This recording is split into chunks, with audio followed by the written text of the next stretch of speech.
Good morning. I'd like to call the meeting to order and acknowledge that we are in Treaty 1 territory, the home and traditional lands of the Anishinaabe, Innu, and Dakota peoples in the national homeland of the Red River Métis. Our drinking water comes from Shoal Lake 40 First Nations in Treaty 3 territory. I'll introduce the panel members. I'm Marcel Larondo. I'll be chairing. Tracy Anderson is the panel member on Zoom, and Kent Seelan is coming to us on Zoom. And our assessor today is Justin Mikulik, and he's coming on Zoom. And Stephen Lund is with us today. We don't have to do the Zoom participation. We'll be hearing applications for revision of assessment roll in accordance with the Municipal Act. The matters for which revision is requested have been described in each application. We'll limit discussions to those matters. The statements that are made at this hearing are sworn testimony. Anyone speaking to the matter must be sworn in. Be advised that comparisons of assessment of property are not considered evidence of market value by the Board of Revision. The Board of Revision is appointed annually by Council and is independent of it and the City Administration.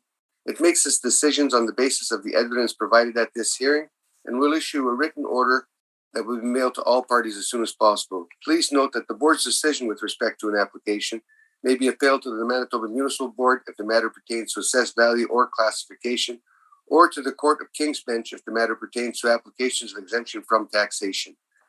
Should you wish to appeal, information on how to do so will be included with the Board order. With respect to the hearing process, I will confirm the points of appeal with your property to be addressed with each applicant following swearing in. We will then have the assessor's testimony followed by questions that the applicant may have, and then the applicant's testimony followed by questions. Each side will have the opportunity to summarize if they wish. Once all the evidence about an application has been brought forward, the applicant may leave. The process will repeat for each item on the docket today. The session will close after the applications have been heard, and the Board will deliberate in private and make its decisions. You will receive the Board's decision by registered mail as soon as possible. As information, all public hearings are live stream recorded and will be part of the public record. We'll be hearing items 1, 2, 3, 4, 5, and 6 on the docket today. Mr. Lund, please affirm the assessor and the applicant's testimony. Mr. Assessor, please state your full name. Justin Mikulik. Do you affirm that the evidence you're about to give at this hearing is the truth, the whole truth, and nothing but the truth? Yes, I do. Thank you. And Ms. Appleton, please stand and please state your full name. Kara Kate. Do you affirm that the evidence you're about to give at this hearing is the truth, the whole truth, and nothing but the truth? I do. Thank you. You may be seated.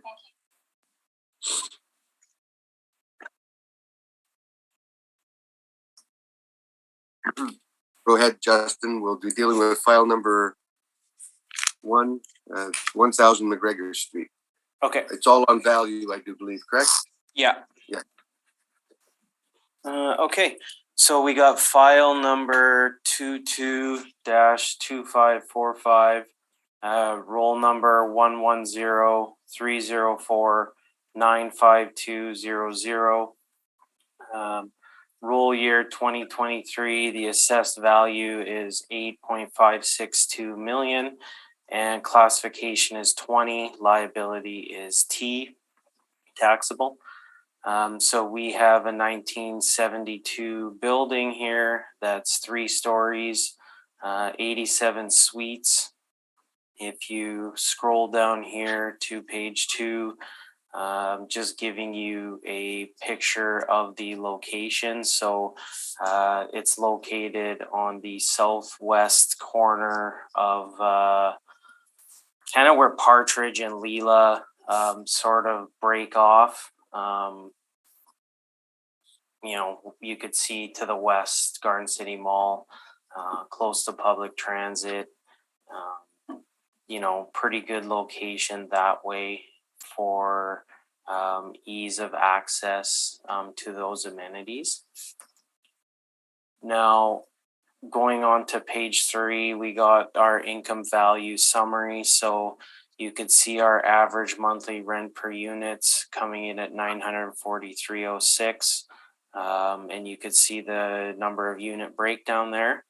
And we have our income workup with our gross potential rents. You can see there at $984,555, effective gross income $943,204, with the expense ratio 51.89%, giving you a net operating income of 453,775, with the cap rate of 5.30%.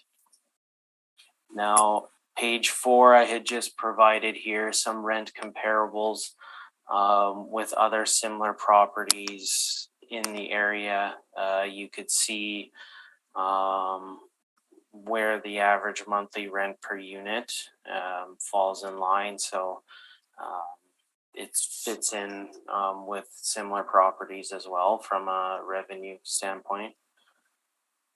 And then page 5 and 6, we will touch on our cap rates. So, I mean, I'm sure you've all seen and heard it before, but you could see where the city of Winnipeg cap rates fall on the 20th to 80th percentile for multifamily on page 5.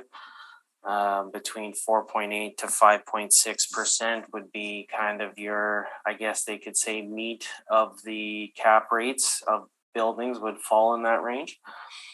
And page 6 is further evidence just to support the model range. You can see here that it says this isn't meant to be comparables to specific to the subject property. It's to support where we come from a mass valuation standpoint of where sales in the model fall to validate the cap rates that we're producing. So going to page 8, we'll skip there.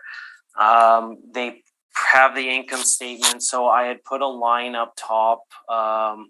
So their net operating income, you could see at the top of page 8, it says net operating income after adjusting for repair and maintenance items. I had put carpet and flooring replacement because they were a little bit of an outlier, you could see there, at $28,950, and then kitchen and bath cabinet replacement, and also there was an equipment replacement on page 9 that was around $81,777. So after you kick those out, and I made sure there was 5% management, we got the NOI for 2020 coming in at 466,498. And our models at 453,775. So I didn't really feel there was a need to start adjusting based on that. I think the model's coming in within a reasonable range on the net operating income. And then on page 11, I had just provided a sale of 675 Leela. That sold for a 4.95% cap rate in December 2020. It was a share sale. So it's really close to the subject property, and it's kind of indicative of roughly where the market is. So we're already at a 5.3% cap rate on this one. I don't really feel like there's any need for an adjustment to value here from our end. So that would be everything for my presentation today. Farah, do you have any questions? Of the, thank you. So if we go to your cap rate table on page 5, so we see the 20th and 80th percentiles have been stated as 4.8 to 5.6. Are you aware of what the entire range would be?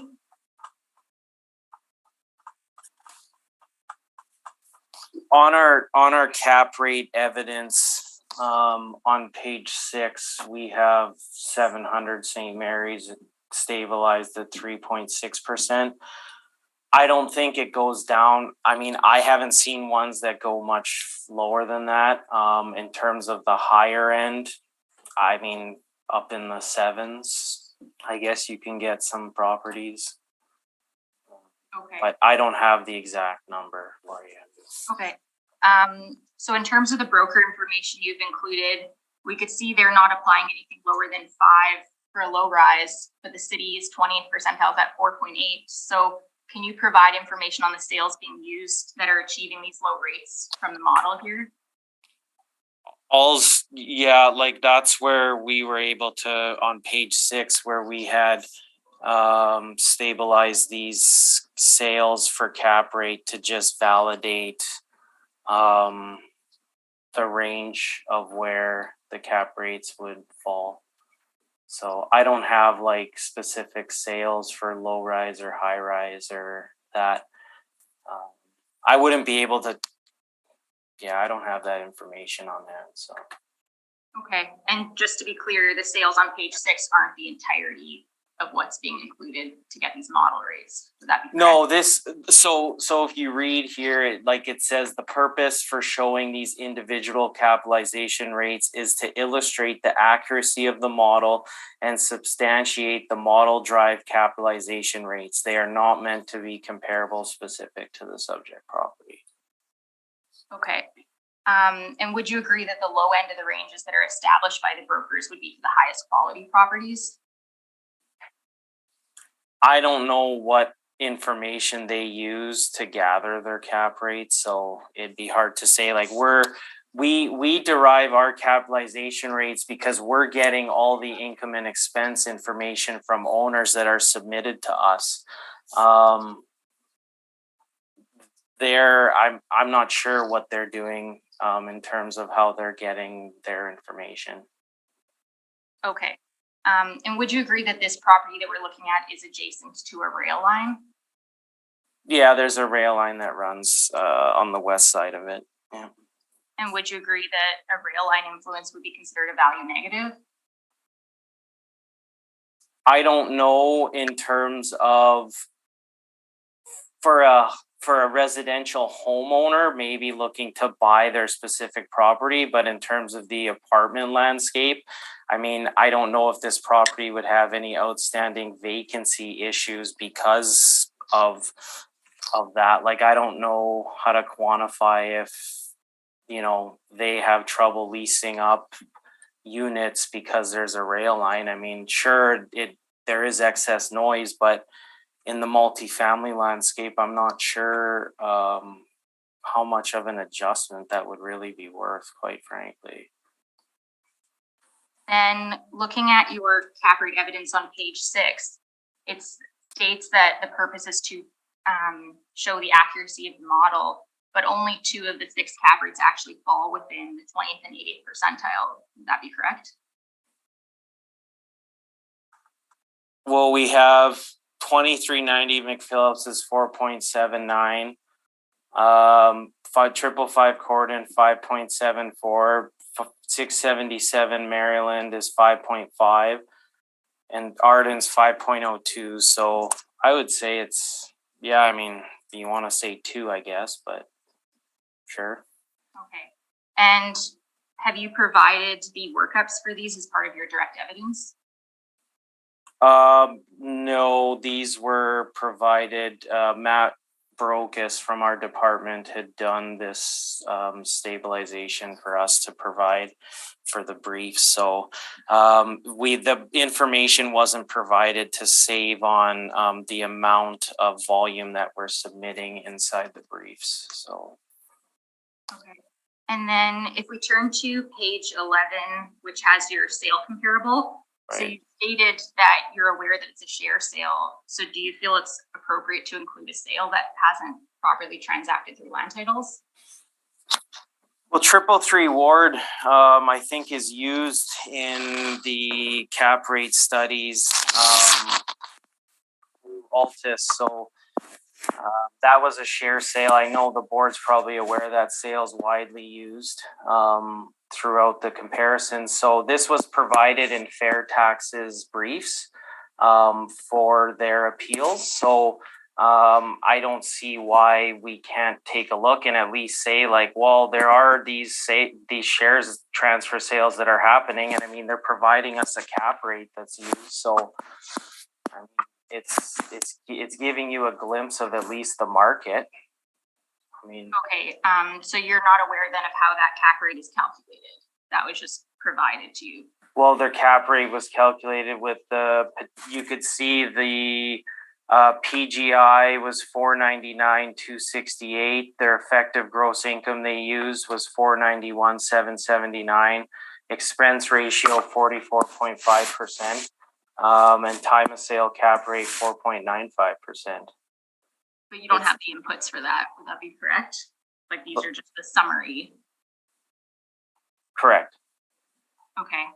So the cap rate, so I did a rough stabilization on this, and I got a cap rate that was way lower because the information that they would have submitted to us, if I were to stabilize, we would have stabilized at a net operating income way lower. And when you would take that net operating income into the 5.5 sale price, because our expenses were higher than 44.5%. I mean, the cap rate I would have got for this was in the low fours.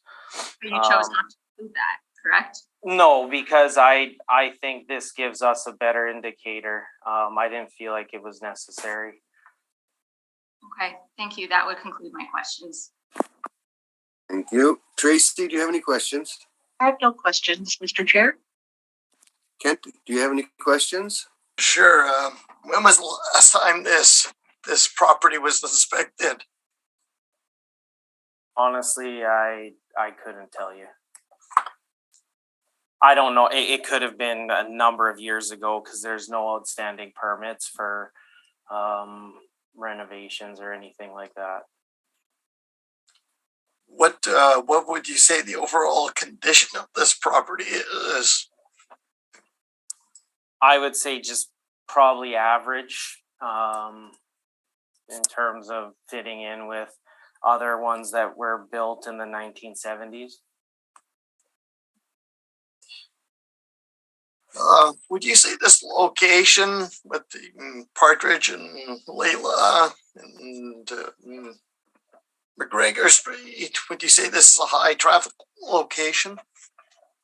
Yeah, there's a significant amount of traffic, and there's also a lot of multifamily buildings built in this area. So it's a popular spot for multifamily development and rentals. That's all my questions, Mr. Chair. Thank you. Thank you. Farah, if you could move on to your presentation, please. Yes. I also have some rebuttal to the assessor's cap rates. I don't know if you want me to present that now or after. Do it after your presentation. Okay, so if you turn to page 2 of the brief, you'll see a summary of some of the facts of the property, as well as our requested assessment of $8,067,000. On page 4, we have our property description. So the subject property is located on McGregor Street at its intersection with Partridge Avenue in the Jefferson area of Winnipeg. So the property consists of 2 buildings that are 3 stories that were built in 1972. And the site size is approximately 2.3 acres and is zoned RMFM. The total gross floor area is approximately 80,580 square feet. And the subject property has a total of 87 units, which includes 48 one-bedrooms, 37 two-bedrooms, and 2 three-bedroom units. And there are 99 outdoor parking stalls noted, and you could see toward the left-hand side of the image, the rail line running through there. On page 5, we have our Google Map view of the subject property, so you can get a better sense of the neighborhood. And then on page 8, we have an overview of our income approach. So the contention here is on cap rate. We are disputing the assessor's cap rate of 5.30%, and we're using a capitalization rate of 5.75% based on our cap rate study, which I'll go through a bit later. But just as an overview for our cap rates, the first table here shows our base cap rates split up by effective year built, and it's assuming good quality properties in good locations. And then the second table shown toward the middle of the page shows all of the specific characteristics we've considered for the property and any adjustments that we may have considered. So our base cap rate based on the age of the property is 5.50%. And given that the property has multiple buildings as well, given that the location, there is a rail line there. So considering that a person choosing where to live, if all else equal, they would choose to live somewhere where it's not getting the noise of the rail line versus one that is. And additionally, rail lines can also limit the development potential of the property should like they wish to build out. So we feel a 0.25 adjustment here is warranted. And so we're using a 5.75% cap rate. If you turn to page 9, we have our valuation breakdown of the parameters that we've considered. So we stabilized based on 3 years of income and expenses. So starting with the rents, so we're using rents of $1,062,497 based on the stabilized 2020 income of the property. We've used the 3-year average vacancy, which is 7.5%. And when adding in the other forms of income, that gives us an effective gross income of $1,004,971. Now you'll see with the miscellaneous income, we have used an average. Now with miscellaneous income, just given that it can be a bit sporadic, we'll use an average if it seems to be kind of fluctuating up and down, just to keep it more accurate. Now, in terms of the expense elements, we have remarks to the side, which show if we've used a percentage or an average, or just something different. If nothing is stated, it could be assumed we're stabilizing based on the most recent year of expenses. So just going through those, the ones where we've taken an average, we've just used a 3-year average. We didn't see any outliers that needed to be taken out or accounted for there. Now for the repair and maintenance, we've stabilized it at $1,690 per suite. And we have a 5-year breakdown provided in our brief. So if I could direct everyone to turn to page 33. We've done this for all the properties, so just to kind of go through the detailed breakdown for this property, and then we won't need to go through it again. So you'll see on page 33, we have 5 years of R&M data. So toward the bottom of this chart, you'll see we've totaled up the R&M. Then the line item below that, we have the R&M less capital expenditures like roof, hot water tank, etc. As well, we've also taken out the waste and snow because we stabilized waste and snow separately. Now, in terms of where we've done our stabilizations, that could be seen toward the right-hand side of the sheet. So we go in and we exclude values that look to be outliers. But then additionally, in terms of other methods that we stabilize, you'll see we have maximum per suite values for the category of flooring replacement, appliance replacement, painting, and counters, cupboards, and carpentry. So those values are based on discussions with various property managers throughout the city to determine what would be appropriate caps for those values. And so based on that, that is how we get our $1,690 per suite.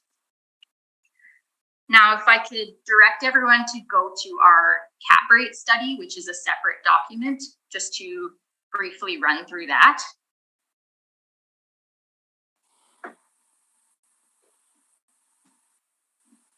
Would I be okay to proceed on? We're going to have them ask the questions before you go to your rebuttal, though. Oh, this is just for cap rate study. This is just go ahead. Go ahead in the cap rate study. Okay, so if you turn to page 2, we start by showing the entire range of the city cap rates, which are 3.85 to 7.4%, with most being within that high 4 to mid 5 range. Toward the bottom of page 2, we have a summary of the broker cap rates. So the important things here is that they don't show anything lower than 5% for low rise. Additionally, they're mostly showing a range of 5 to 6. So being at that mid 5 range for this property and the type of properties we're seeing today makes sense. And additionally, what we're seeing is either low compression or no compression from last cycle. Toward the bottom of page 2, we have some text surrounding interest rates. So the idea here being that interest rates are only one component of cap rate, and further that the cap rates don't necessarily move one-to-one with the treasury yields. So on page 3, we have some further graphs surrounding the interest rates. So we are not using these graphs to derive our cap rates. These are national charts. It's simply just to show the relationship between interest rates and cap rates. So on page 4, we have all of the different factors that we consider for different properties. Not all of them are going to be applicable to each property, but in terms of the factors that we're considering today, building type and construction, so multiple buildings is a less efficient way to build. There's more roof area, more different components rather than kind of building upward. And additionally, if you go to page 5, another important factor would be supply and demand. So we'll get into that a bit in the appendix, but just the idea that a lot of multifamily supply, this area as well that we're looking at today for these properties is kind of a competitive area for apartments. So that's just something to keep in mind as well.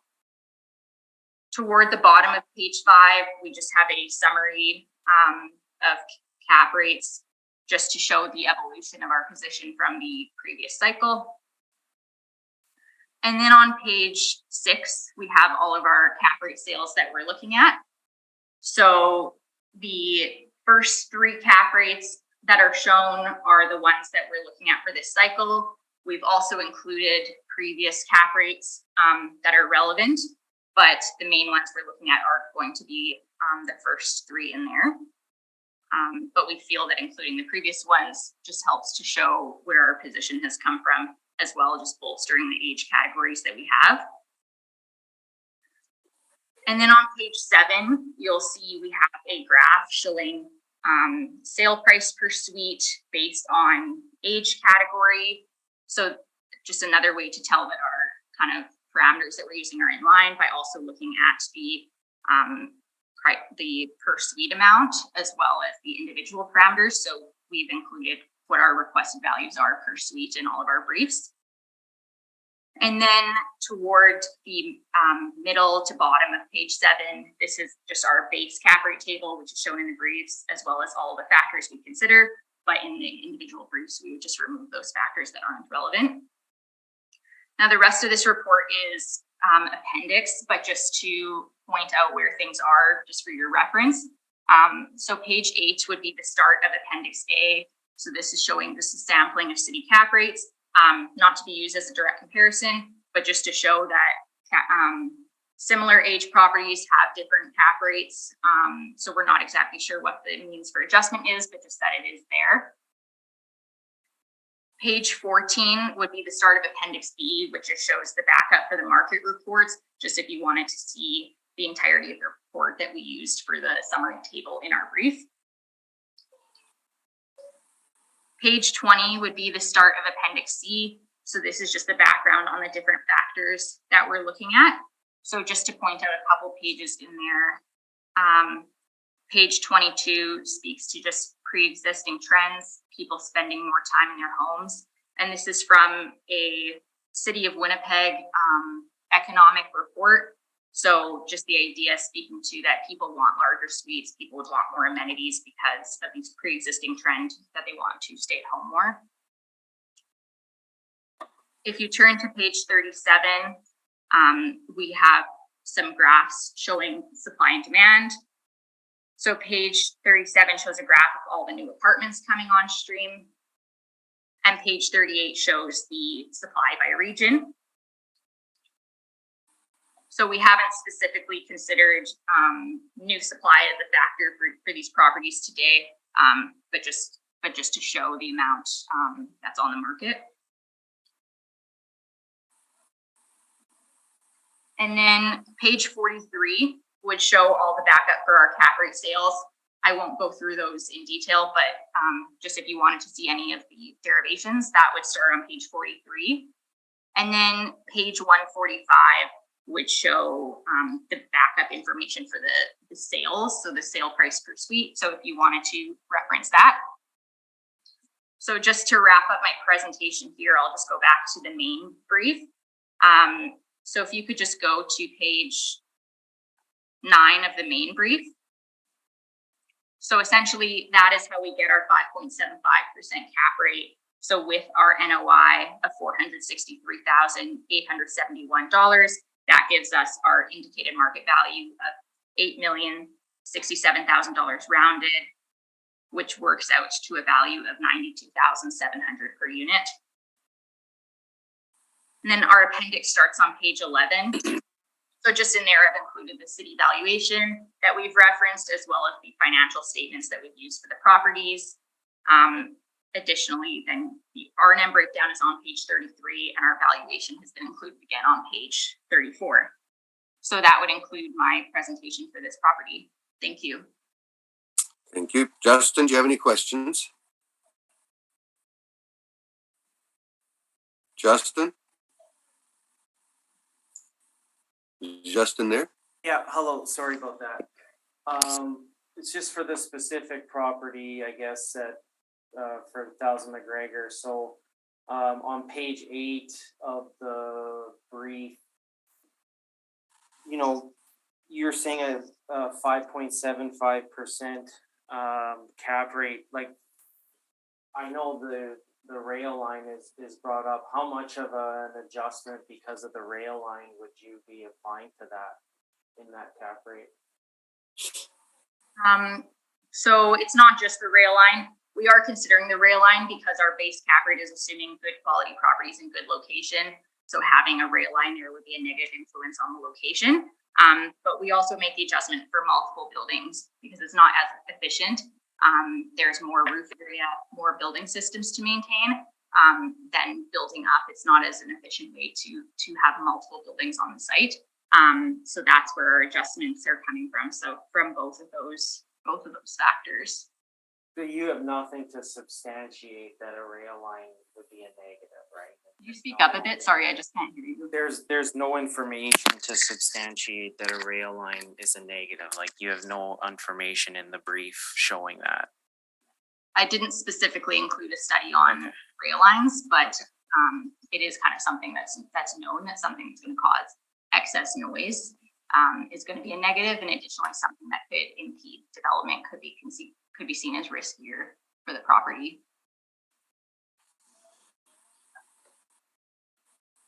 And then I guess, where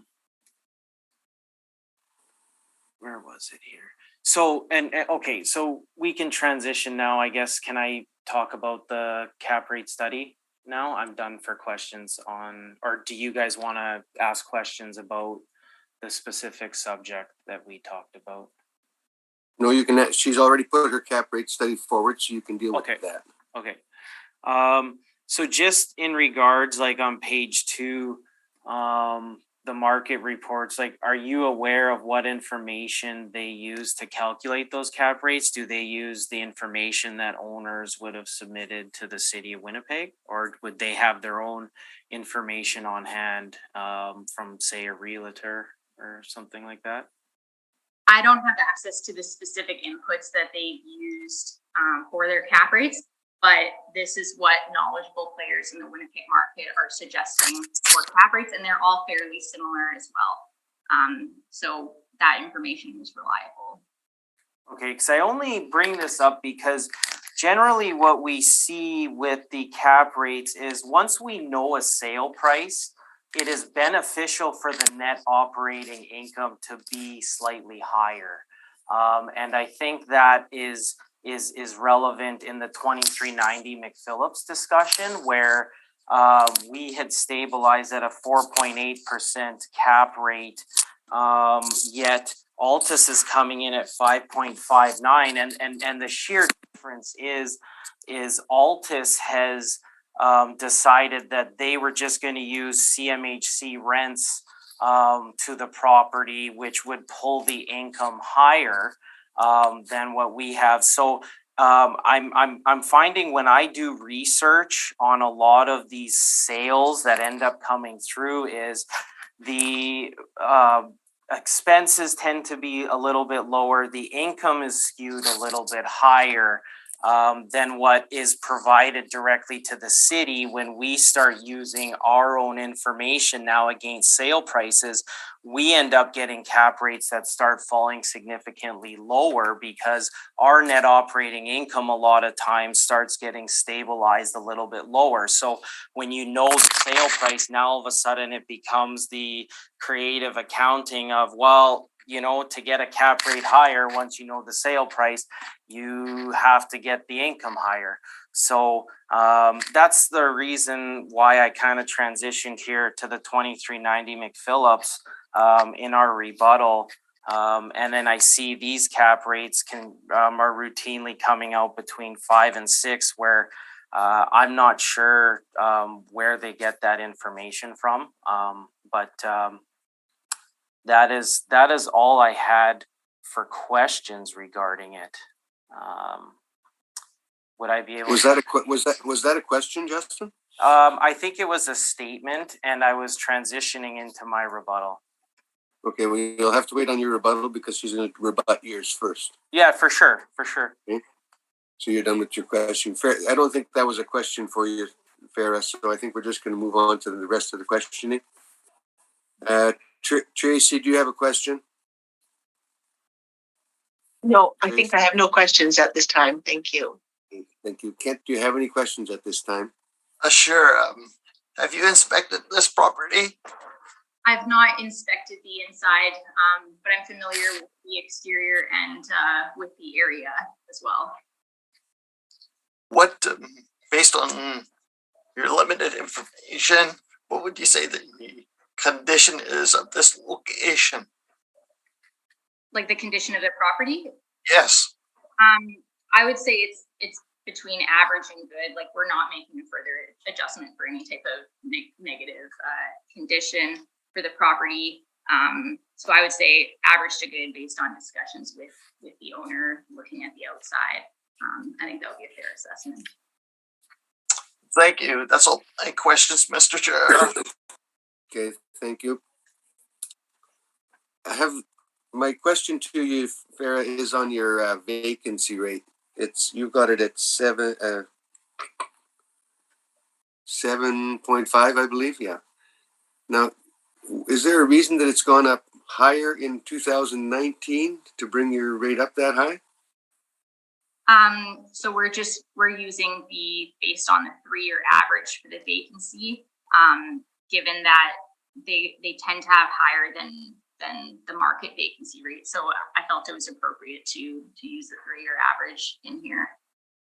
Well, 2017 was 5.3. Then the other ones were 6.6 and 6.5, which are pretty equal. What was the problem in 2019?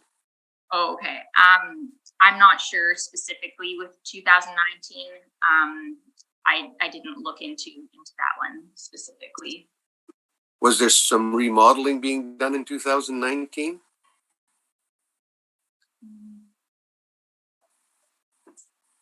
I don't have any specific notes on 2019, so I'd have to look into that one further. On the expense sheet, is it showing anything? Well, we don't have the expense sheet for 2019, do we? Like, are you looking for the income statements for that one? Yeah, I'm looking for the tenant statement on 2019. I'm trying to see if I can see it here. Just trying to figure out why it was higher for the one, but the rest are in that normal range of around 6. So it skews it a little bit.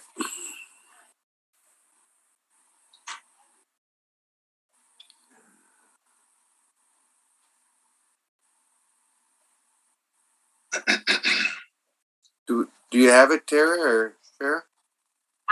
Yeah, like, I've included all the income statements. I mean, we have kind of a summary just on this sheet.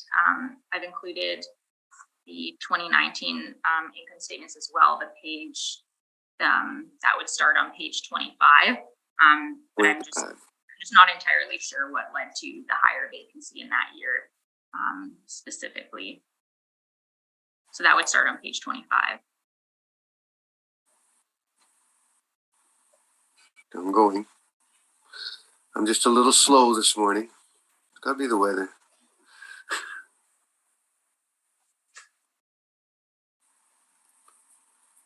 Appliance, floor repair.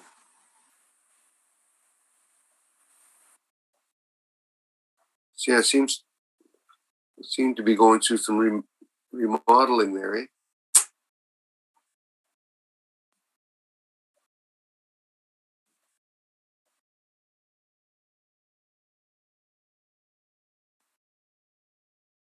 HVAC work.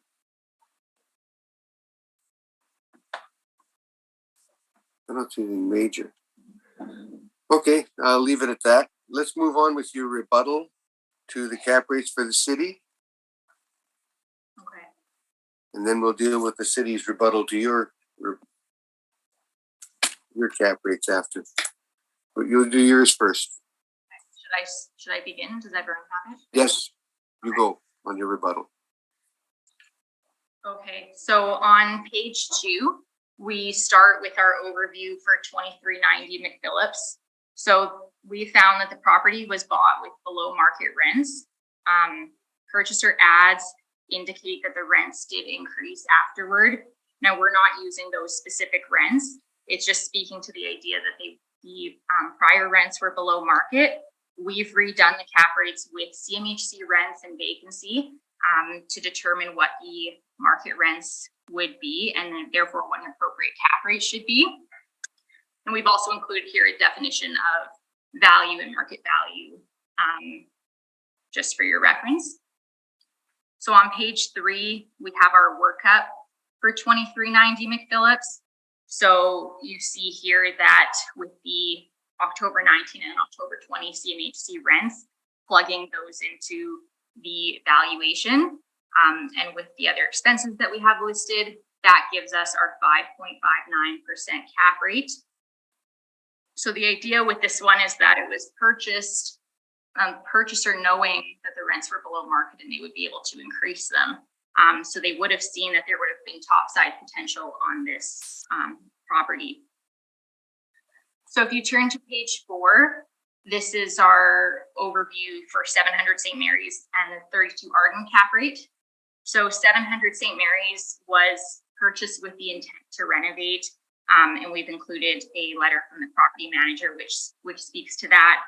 Essentially, the purchaser was a first-time buyer and the property was in rough shape with the prior owner not having done much for repair. And for 32 Arden, there was a couple issues here. One, there was an ad after purchase which showed that there was intention to renovate. And secondly, to do with this one was the laundry income. So it was a bit of inconsistent income reporting. The laundry income was missing for 2018. So with both of those, we excluded that one from our cap rate study until better information could be available.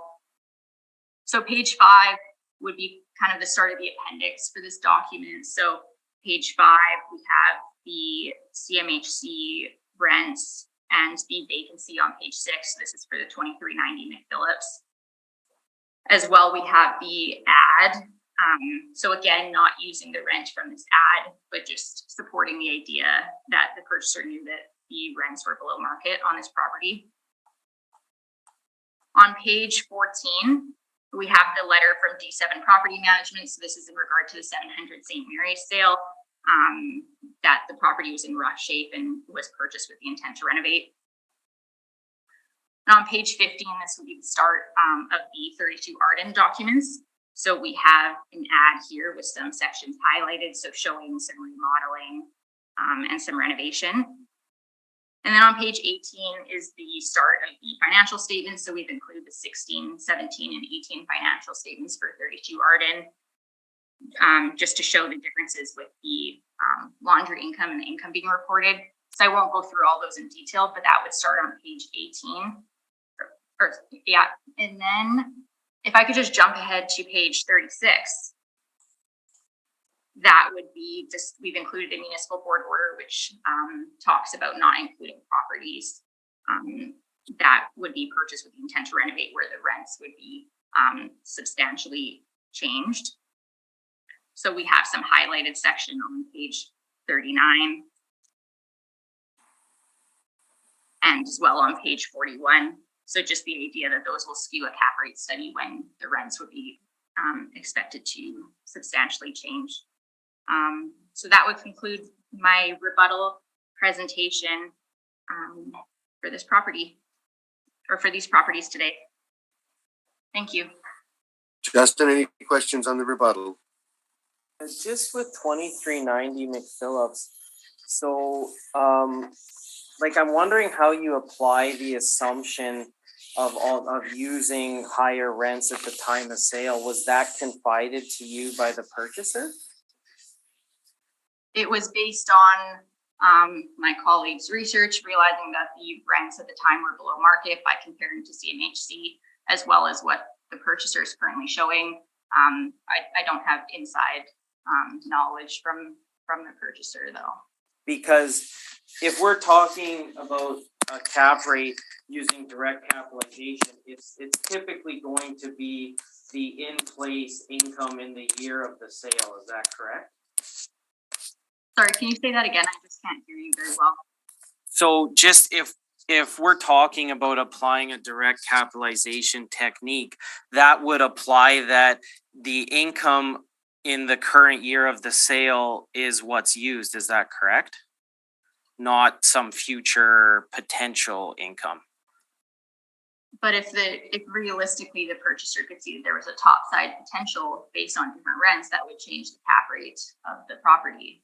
So would you then say maybe then that the cap rate shouldn't even be used if we're talking about something that doesn't apply to being used for the direct capitalization technique, similar to the event of purchasing properties to renovate that could have a future income potential? So do you think that that's a legitimate question then? Well, it's a cap rate that we've both used, and it's a property that's a newer property that's sold, so there's value in that. That would be the comment that I have on that, but I'm comfortable with the methodology we've used to come up with the cap rate here. I just don't see how that methodology is applied elsewhere when we look at. Is this a question or a statement again now, Justin? I don't know. Let's anyway, keep it to questioning. Anyway, outside of that, you know what? I'm not even going to touch on any of the other properties just because I don't know how relevant it is to the site-specific ones that we have on the docket today. So I think I'm just going to leave it at that and save everyone time and move forward. Okay, Tracy, do you have any questions on the rebuttal? I do not. Thank you. Kent, do you have any questions on the rebuttal? No questions, Mr. Chair. Thank you. And now, Justin, you have a rebuttal to the appellant's cap rates, I believe you said. Okay, so correct? Yeah, and so you know what, I had brought up the issue of 2390 McPhillips, and like I said, coming from our rebuttal standpoint, I mean, I don't really see a need to go through and do a large rebuttal, considering the properties we have on hand aren't as applicable to what's in the rebuttal. So I just want to focus the discussion today on going with the rest of the docket on site specific. So okay. So if we want to take a break or proceed, it's up to you guys if we want to move on to the next property or. I think we're just going to move on to the next property unless somebody needs a break. We take a 5-minute break. 5 minutes? Yes. Okay, let's take 5 minutes.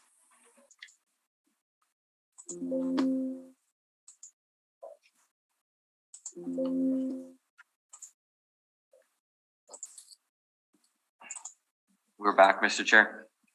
Thank you. We'll call the meeting back to order. Justin, 445 Partridge Avenue, if you can go with that one for now.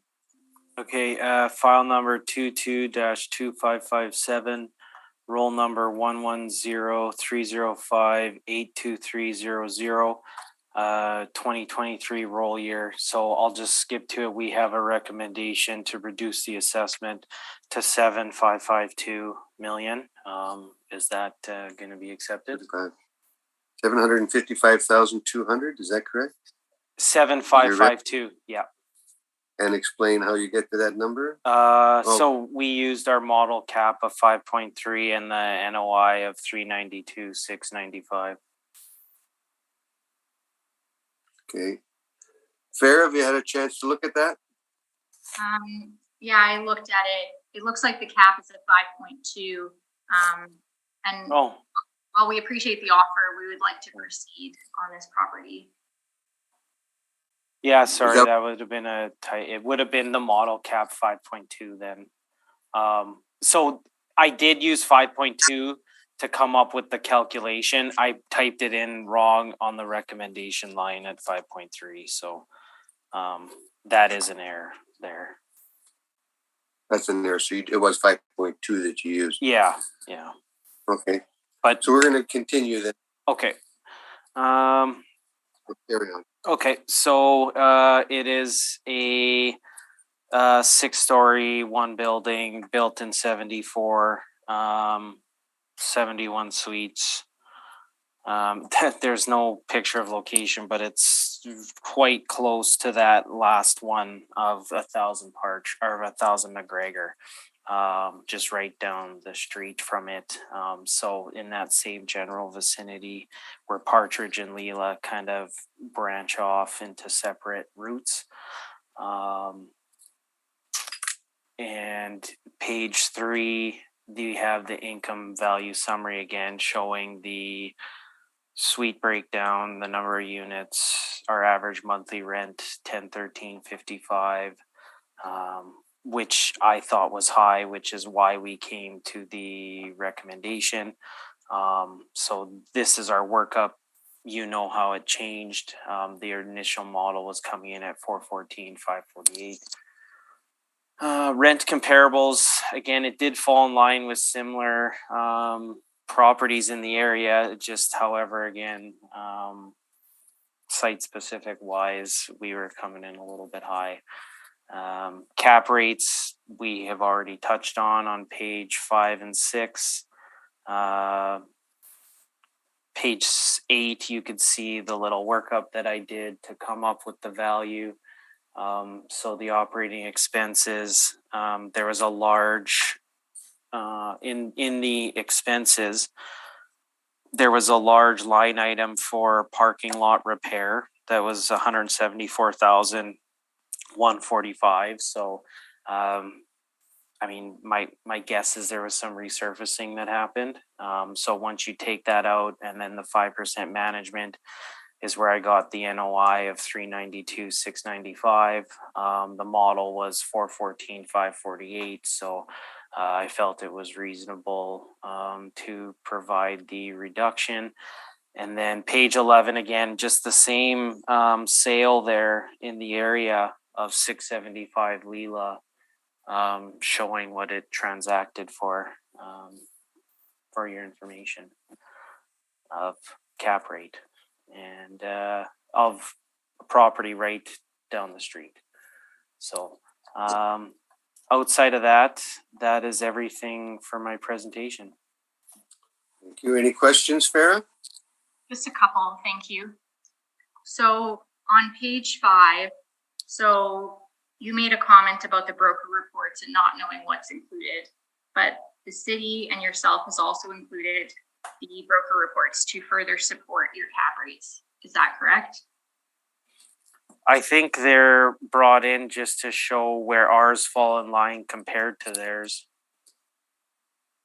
Okay, so you don't agree. So it says here capitalization rate are further supported by comparison. Do you agree with that? Yeah. Okay. And then lastly, with the range that you have as well here, 4.8 to 5.6, is it fair to say you don't know how many sales were included, what areas, how many are high rise versus low rise, et cetera? Yeah, I believe so. I believe information was changed from years past to just have one blanket set because there was issues where things were kind of like, oh, if a property was like 1 year compared to like there was a 1972 and then that's a cutoff year and you go to 1973 and then all of a sudden there's a higher or lower cap rate or vice versa. It was kind of like, well, how relevant is that to really have that type of bands? So we just went with, say, one band for all apartments, to say like they're all gonna fall within this range, as opposed to like specific yearly bands, like the way say Altus would do, or some of these other companies. Okay, thank you. And can I just ask that my previous cap rate questions also be carried forward to this property and to the remaining properties? Yes, you may, and that's what we will do. And we'll do the same thing for the city on theirs. Do you have anything, Tracy, on a question? Well, thank you, Mr. Chair. Kent, do you have any questions? Yes, have you inspected this property? I have not. Okay. What would you say the overall condition is of this property based on your information? I would say like the average to potentially above average-ish, like in terms of it's probably, like, my guess is I feel like it's maintained, where it's not like the suites aren't going to be run down or anything like that. But like it's not significantly renovated, if that's the question. Okay, is this another high traffic location? Yeah, so it'd be running similar to the same type of spot that 1000 McGregor, except this one I don't think would be on as high traffic of an intersection, I guess you could say, because that 1000 McGregor was right on the intersection corner of McGregor and Partridge. This would be a little bit further down past that. Thank you. That's all my questions, Mr. Chair. I've got no questions. Fair, if you'll make your presentation, please. Okay, thank you. So if you turn to page 2 of the brief, we have our requested assessment of $7,341,000. On page 4, we have our property description. So the subject property is on Partridge Avenue between its intersections with McGregor Street and Andrew Street in the Jefferson area of Winnipeg. So the property consists of a 6-story apartment block that was built in 1974. And the site size is approximately 1.3 acres and zoned RMFL. So the total gross floor area is approximately 64,896 square feet. And the subject property has a total of 71 units, which includes 55 one-bedroom units and 16 two-bedrooms. And there are 76 outdoor parking stalls noted. So we have an aerial view of the property below that. And on page 5, we have our Google Map view of the subject neighborhood. So our income approach starts on page 8. So we are disputing the rents applied by the assessor. We've stabilized based on the actuals. But the main point of contention with the property is the cap rate.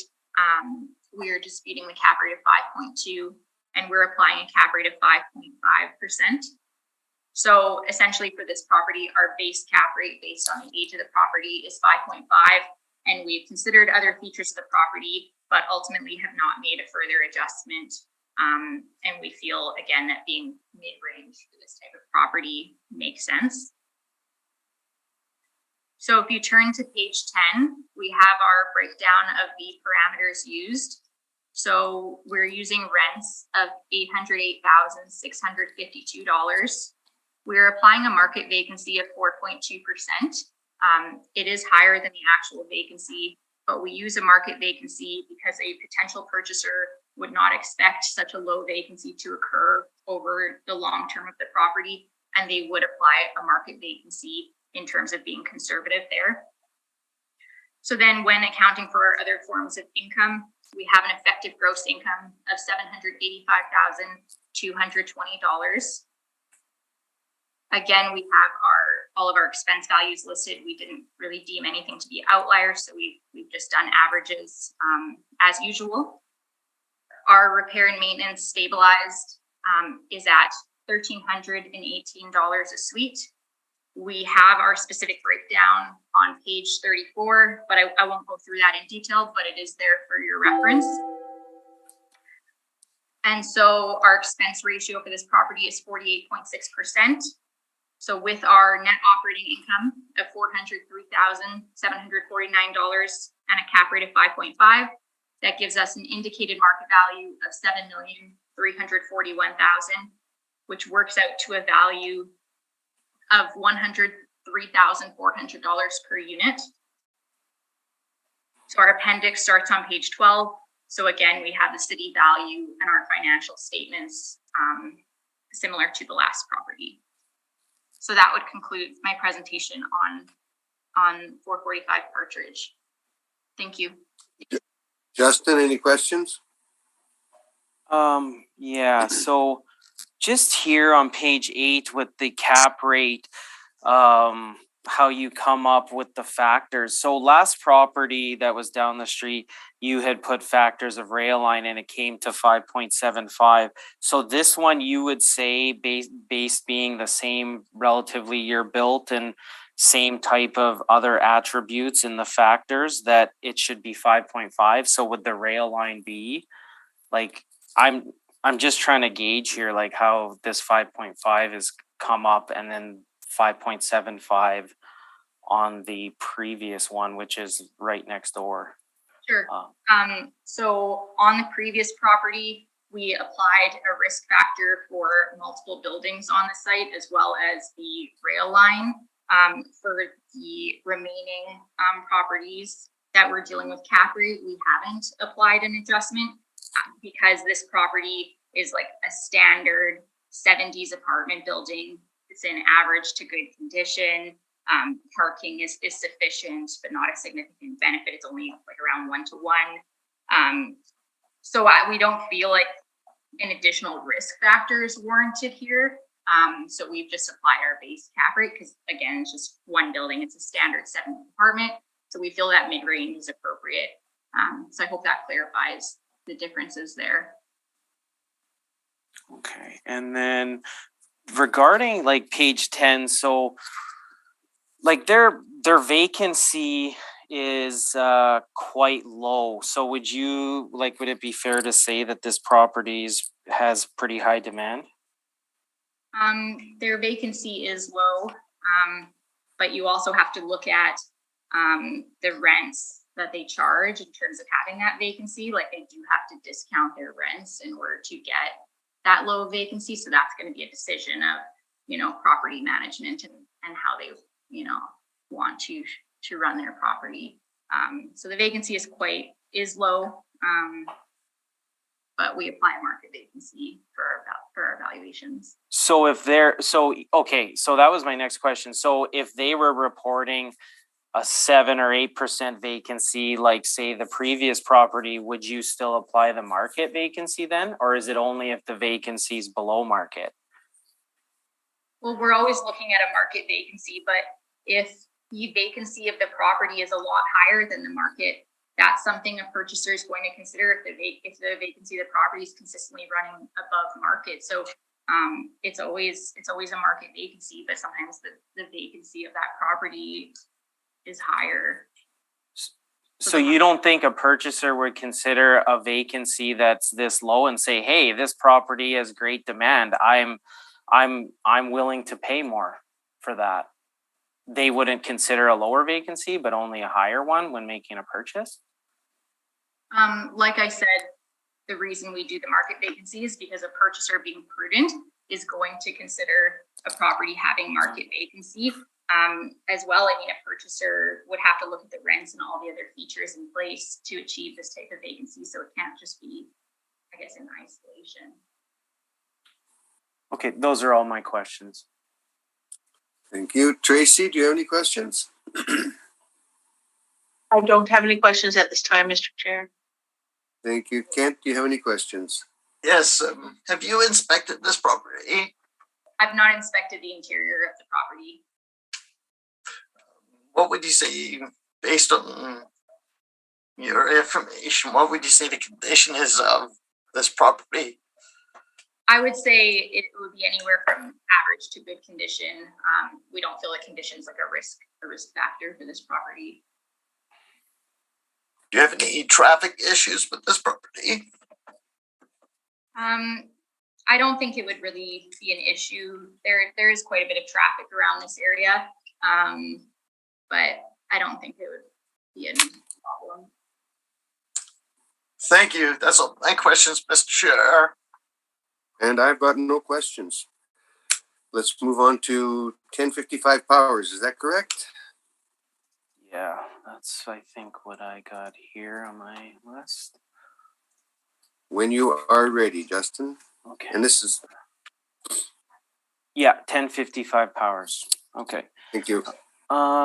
Okay, so we have file number 22-2776, roll number 110-302-00000, roll year 2023, assessed value 5.260 million, classification 20, liability is T, taxable. So we have a 2-story, built 1970, 51 suites. Page 2 shows the location, so relatively close to the last couple that we were talking about, just down the street. It's on Powers, just south of Partridge, between Salter and McGregor would be the two main arteries that it's between. Income value summary on page 3. You could see our number of units, the breakdown, the average monthly rent, $945.03, the gross potential rent, the effective gross income lines, bringing you to the net operating income of $273,543. Capitalization rate similar to the previous property, 5.2%. Rent comparables here falls in line with similar properties in the area for rents, along with similar properties with, similar type unit counts. Capitalization rates, we had touched on that previously, so I won't go over page 5 and 6. Page 8, I had just posted here are their revenues, the income statement, the models coming in at 273,543. They're reporting 265,511, and that's before I factored out like the mortgage interest here, and the realty tax appeals. We would take that out. I just, again, I don't feel there's a need to adjust the income on this one. And I believe going forward, the applicant is probably going to be similar to us from that regard. And then page 10, again, just the same sale I have included. I know that was touched on before, but 675 Leela down the street, 40 units. This is around the same unit mix. You could see what it sold for and the cap rate. So other than that, that's my presentation today.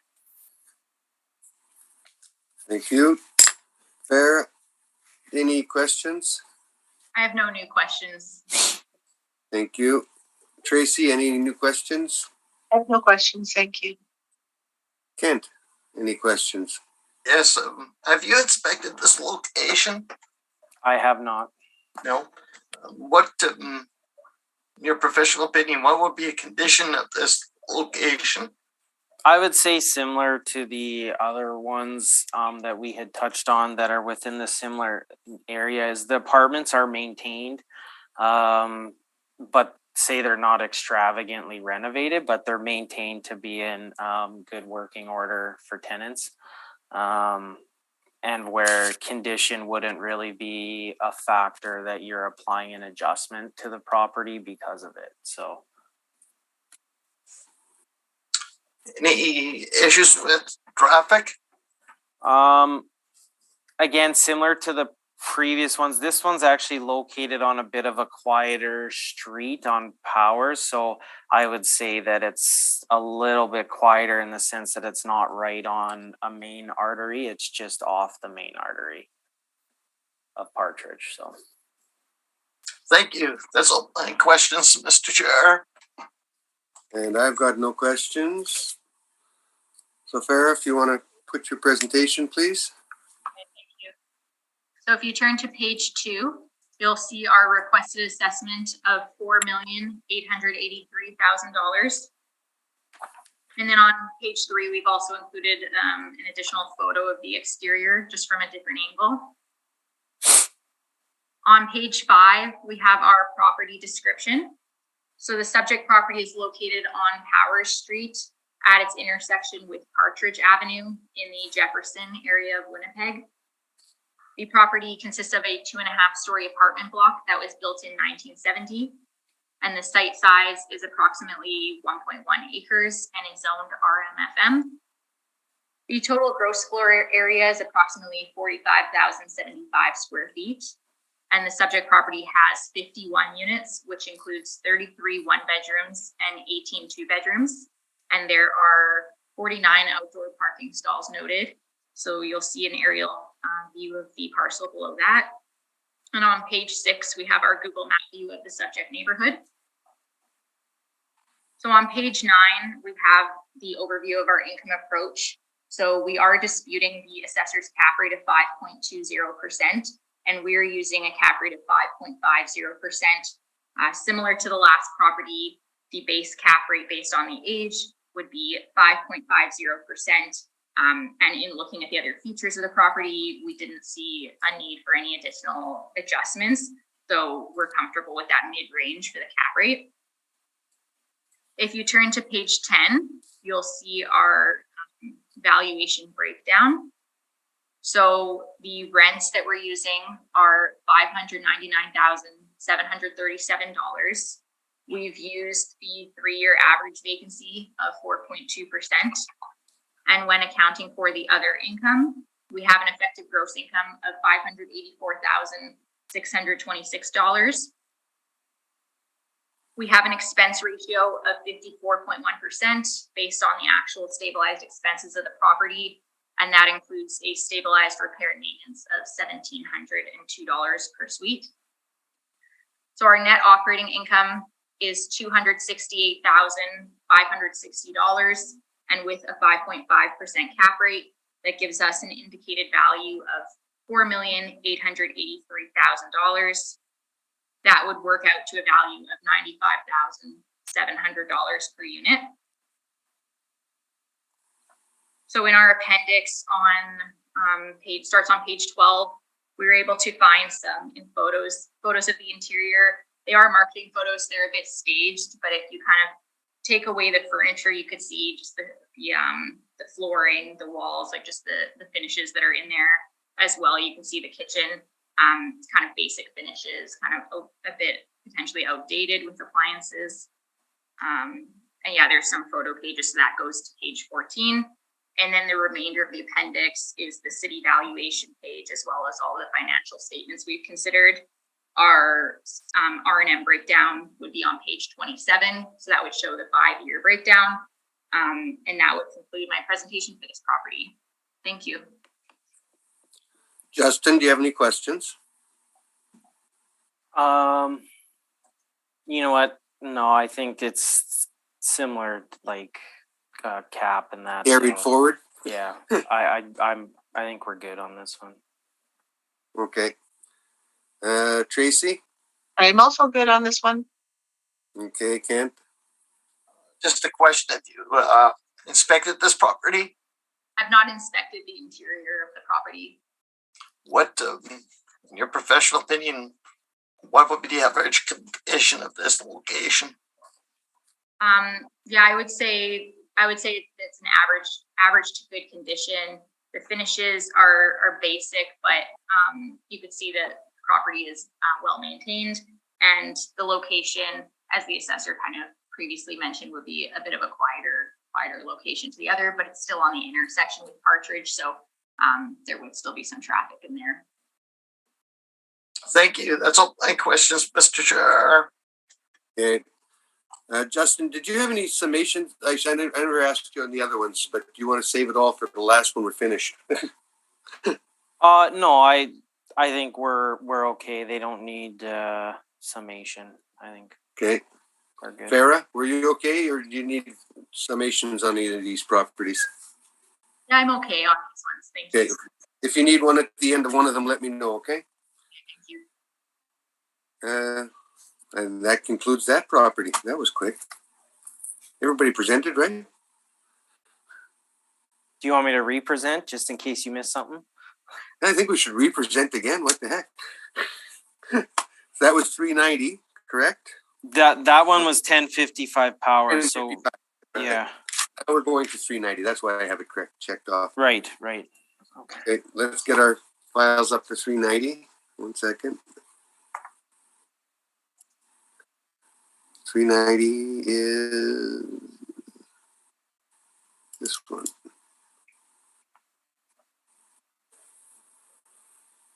Okay, 4.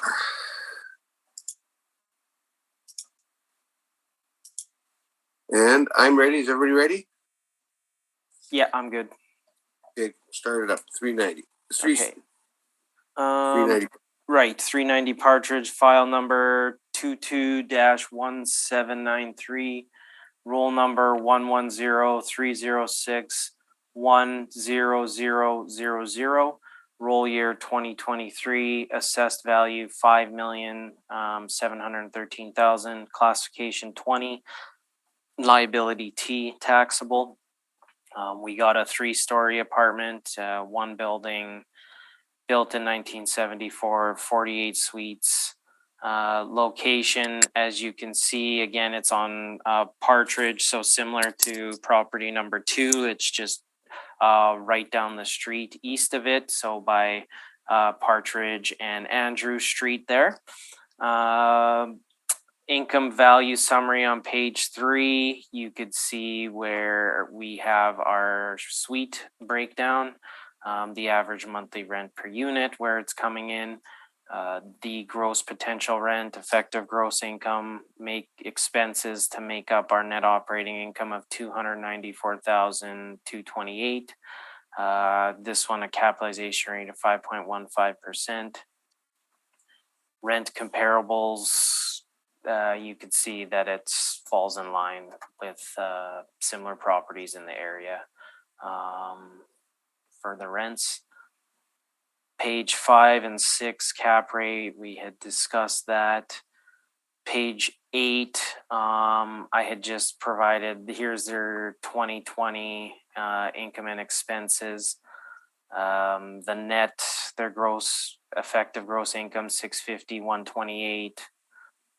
Their cash flow net operating income 324, 811.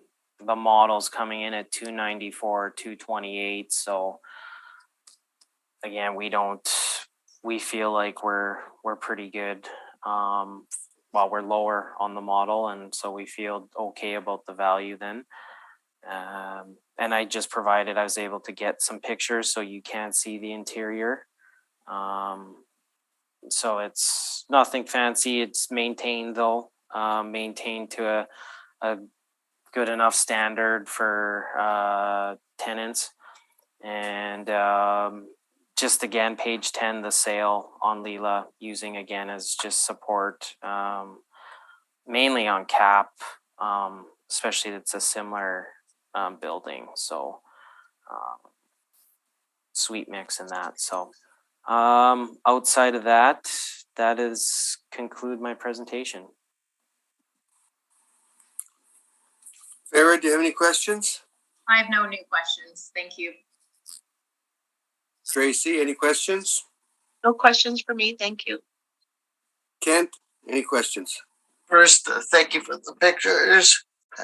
Yeah. Just curious, have you inspected this building? No, I haven't. Okay, I think you've told us condition is there any traffic issues? It would be a little bit similar traffic to the 445 Partridge property number 2, where it's on the actual main artery, but again, not enough, I don't think, to warrant like an adjustment, I guess, if that's kind of what you were wondering. Okay, thank you. That's all my questions, Mr. Chair. Justin, on this one, the floor seems to have changed on your cap rate to 5.15. I thought your cap rate was 5.2, 5.3 on the others. Is there a reason this dropped? Yeah, the other one was 445 Partridge, I think, and 1055 Powers were 5.2 caps. This is 5.15. It's a 0.05 difference. I mean, I can't really explain it from a model standpoint. I tried to provide some support that at least the cap rate isn't unreasonable with the sale in the area to show that we're not too far off. So I'm just trying to. Did you adjust that from the model then? The cap rate? Yeah. I didn't touch anything from a cap rate perspective in the model, no. Okay. We'll leave it at that then. Yeah. Farah, on your presentation, please. So if you turn to page 2 of the brief, you'll see our requested value of $5,317,000. On page 4, we have our property description. So the subject property is located on Partridge Avenue between its intersections with Andrew Street and Power Street in the Jefferson area of Winnipeg. So the property consists of a 3-story apartment that was built in 1974. The land area is approximately 1.3 acres and is zoned RMFM. So the total gross floor area is approximately 52,470 square feet. And the property has a total of 48 units, which includes 27 one-bedrooms and 21 two-bedrooms. And there are 56 outdoor parking stalls noted. So below you can see the aerial view and kind of it's like a stretch of apartments essentially on this street. On page 5, we'll see the Google map view of the subject neighborhood. On page 8, we have our income approach. So we're disputing the assessor's cap rate of 5.15%, and we're applying a cap rate of 5.50%. So the base cap rate, given that it's a 1970s apartment, would be 5.5%, and we've not made any further adjustments for any type of risk factors. So we feel that mid-range is appropriate. Page 9, we have our income valuation. So the rents used are $645,252. We have applied a market vacancy to the property of 4.2%. And when accounting for the other forms of income, we have an effective gross income of $630,302. Regarding the expenses, looking at line item 16 for professional fees, instead of doing an average of 2018 to 2020, we've done an average of 2019 to 2020 because we felt that 2018 may have been an outlier year. Our repair and maintenance has been stabilized at $1,972 a suite. So our expense ratio for the property is 53.6%, giving us an NOI of $292,445. And with our 5.5% cap rate, that gives us an indicated value of $5,317,000. And that works out to a value of $110,800 per unit. So our appendix starts on page 11. So I've also included some photos of the interior so you can see the finishes. So that goes for the next few pages until page 15, and that starts with the city value, the financial statements, Our detailed R&M breakdown will be on page 21 for your reference. And that would conclude my presentation for this property. Thank you. Thank you. Justin, any questions? I have no questions. Okay. We'll carry forward from the previous questions. Tracy, any questions? Nope, I have no questions. Thank you. Thank you. Kent? Sure. Have you inspected this location? I've not inspected the interior of the property. Your opinion of the building? In my opinion, the condition is good from the interior. I would say they're fairly average apartments, like from the outside and from the inside, but the condition of those would be good condition, and they do put the investments into the R&M to maintain the units. Traffic issues? No issues. I think it would be fairly similar to the last property where there'll be traffic, but it wouldn't be a detriment. Thank you. That's all my questions, Mr. Chair. And I've got no questions. Anything in summation from either party? No, I'm okay. Thank you. Also, thank you. Thank you. That'll conclude that matter. We'll move on to 370 Partridge. When you are ready, Justin. Okay, so we have file number 22-3410, roll number 110-306-20000, roll year 2023, assessed value 5,401,000, classification 20, liability T. We have a one building apartment, 2 stories, built in 1970, 51 suites. Page 2 shows the location right beside the previous property that we were just discussing.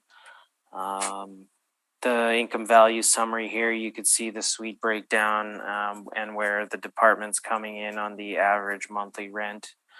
You could see the gross potential rent, the effective gross income, expenses, the net operating income coming up with their capitalization rate, 5.2%. Looking at the rent comparables on page 4, so you could see that it falls in line with the other properties' reported rents, similar type suite counts too. So we're pretty good there on the income. Page 5 and 6, we don't need to discuss where they were regarding the cap rate. Page 8, 8, 9 just shows their income statements. So they did have a really high maintenance and decorating in 2020 is quite high.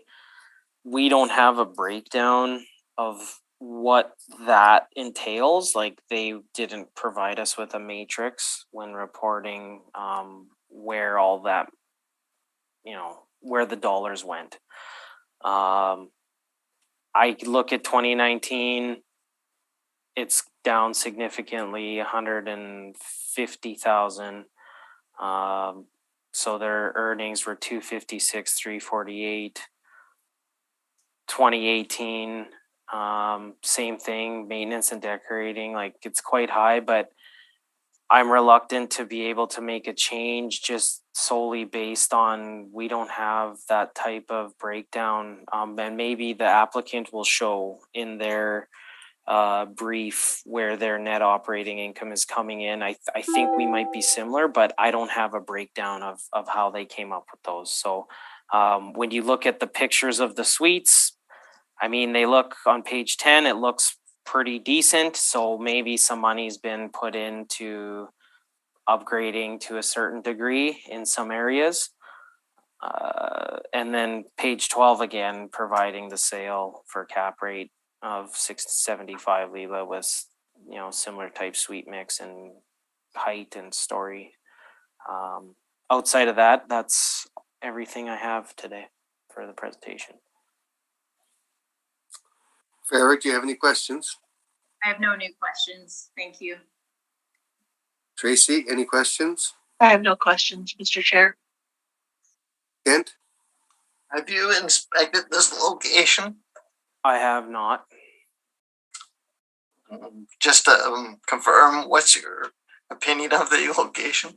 Yeah, so it's similar to the previous one, right on Partridge Avenue. It is, I guess, higher traffic there, but not really an adjustment warranted. And then by the pictures, you could see that it is upkept pretty well. So I would say it's trending towards a above average to good type of condition. Thank you. That's all my questions, Mr. Chair. Thank you. Farah, on with your presentation, please. Okay, thank you. So if you turn to page 2, you'll see our requested assessment of $5,109,000. On page 4, we have our property description. So the property, very similar location to the last, so I won't go through that. But it is a 2.5-story apartment building. It was built in 1970. And the land area is approximately 1.3 acres and is zoned RMFM. The total gross floor area is approximately 48,960 square feet. And the property has 51 units, which includes 27 one-bedrooms and 24 two-bedrooms. And there are 54 outdoor parking stalls noted. So you'll see the aerial view as well. On page 5, we have the Google Map view. On page 8, we have the overview of our income approach. So we are disputing the cap rate of 5.20%, and we're applying a cap rate of 5.50%. So that is our base cap rate, and we've not made any further adjustments for any risk factors. So on page 9, we have the breakdown of our income valuation. So we are using rents of $627,291. We are using the 3-year average vacancy of 5.6%. And with the other forms of income added in, that gives us an effective gross income of $625,388. With the expenses, we've gone in and removed any outliers. So for example, on line item 16 for professional fees, we've only taken the average of 2018 to 19, not of all 3 years. Our repair and maintenance is stabilized at $2,203. And we do have the breakdown as well in our brief, but given that we're fairly similar on NOI, I don't think I need to go through it, but it is there for reference. So our expense ratio is 55.1%. Our net operating income comes to $281,004. And with our 5.5 cap rate, that gives us a value of $5,109,000. And that works out to a value of $100,200 per unit. So our appendix starts on page 11, and I've included some photos of the interior just to get a sense of what the finishes are of the units. Page 13 has some additional photos, and then page 14 is the start of our city value, financial statements, etc. And then for reference, page 20 would be our detailed repair and maintenance breakdown. So that would conclude my presentation for this property. Thank you. Any questions, Justin? Yeah, just like, and this is more for like my understanding of the repair on page 20. Like, I'm just curious because you provide, I guess, a matrix of what the property's undergone in terms of specific line items that I guess like they don't provide to us. Like what, like in 2016, it says extraordinary repairs. Like, do you know what of 94,271? Do you know like what that was? I don't have that in front of me right now. I could look into it. But just as more context for the breakdown, sometimes what happens is on the submission, they'll just submit the overall repair and maintenance. But the assessment department does know that if they want the breakdown, that they can request that from us, because sometimes it's provided on general ledgers. So that would be the context there, but I don't have in front of me the 94,000 at the moment. And then in the matrix that you have here with the figures, the red numbers are what you guys exclude? Yeah, we exclude capital expenditures, so that's in red on top, as well as any of the other fonts throughout that are red. That's because we would have deemed it to be an outlier, so those would also be excluded. Okay. And so this, like, CapEx, like, what is CapEx? Like in terms of the other CapEx, or just in terms of Just when it says here, because I know you include that on a lot of your breakdowns. Like, does CapEx, like, does that stand for what you're?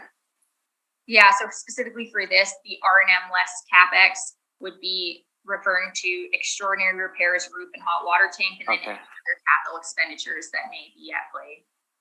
Okay, so CapEx is like short for the capital expenditures. Yeah. Okay, so that's I don't know why I just never thought of that. Okay, no more questions. Thank you. Tracy, I have no questions. Thank you. Kent, Have you inspected this property? I've not inspected the interior of this property. And what, in your professional opinion, would you say is the condition? I would say the condition of this property is good, and we could see that the owner does invest quite a bit into repair and maintenance to keep those in good condition. So I would say the finishes overall are more on the basic side when we look at the flooring, the appliances, everything, but the condition of what it is good. Mm-hmm. Are there any issues with traffic? I think similar to the last property, there would be traffic because it's kind of an artery to go on to other major streets, but it wouldn't be a detriment.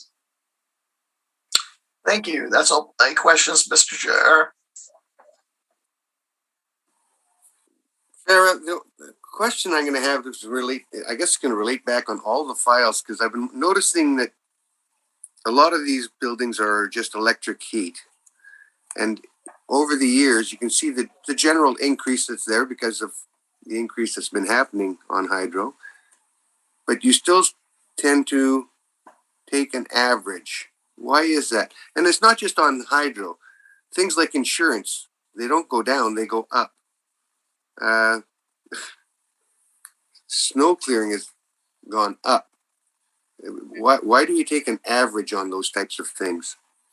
I think those line items might just be blending together. Maybe we just need to separate them a bit better, because we take the most recent year for utilities. I think it might be the advertising and leasing that is the average up there. So we do take the most recent year for utilities, unless there's something really strange going on where it's really volatile for some reason. And similarly with insurance as well, we'll take the most recent year because, like you said, they're all kind of going up. They're not coming down. Oh, yeah. Okay, so you are taking that one up. Well, I thought I saw one that didn't. That's why I was asking. There may have been one for the utilities if it's very volatile, because we do expect slight increases, but when it's very volatile, then we might consider an average for the utilities. So that may have come up. Okay. Same thing with the. Well, no, you didn't take the actual on snow. Yeah, for waste and snow, we do the 3-year average. Yeah. And basically, the price of fuel on these guys, that's got a good price there. Okay, I'll leave it alone at that. That'll conclude that.